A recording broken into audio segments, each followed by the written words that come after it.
السلام عليكم ورحمة الله وبركاته، ازيكم يا حبايب قلبي؟ اخباركم عاملين ايه؟ يا رب الكل يكون في افضل حال. حلقة جديدة معاكم النهارده، مكملين في سلسلة الفيديوهات القصيرة اللي قعدنا حضراتكم بيها. معانا مكملين في ايات سورة الاعراف. معانا الآية النهارده رقم كام؟ رقم 68. ربنا عز وجل بيقول: اعوذ بالله السميع العليم من الشيطان الرجيم، بسم الله الرحمن الرحيم: ابلغكم رسالات ربي وانا لكم ناصح امين، او عجبتم ان جاءكم ذكر من ربكم على رجل منكم لينذركم، واذكروا اذ جعلكم خلفاء من بعد قوم نوح وزادكم في الخلق بسطة، فاذكروا آلاء الله لعلكم تفلحون. قالوا أجئتنا لنعبد الله وحده ونذر ما كان يعبد آباؤنا فأتنا بما تعدنا إن كنت من الصادقين. قال: قد وقع عليكم من ربكم رجس وغضب، أتجادلونني في أسماء سميتموها أنتم وآباؤكم ما نزل الله بها من سلطان، فانتظروا إني معكم من المنتظرين.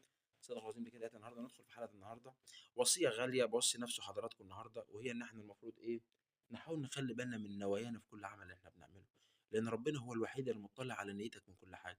لما اجي اتكلم في حاجه، لما اروح اعمل حاجه، يبقى بيني وبين نفسي انا عارف ان انا بعمل ايه.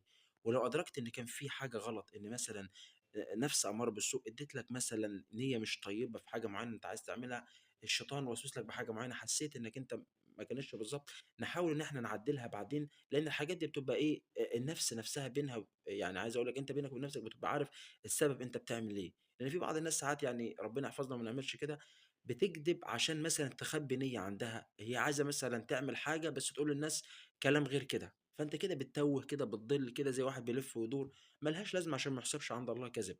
فمحتاجين ان احنا نبص في النوايا جامد. وعارف كده لما الناس تقول لك ايه: وعلى نياتكم ترزقون، يعني زي بالبلدي او كده.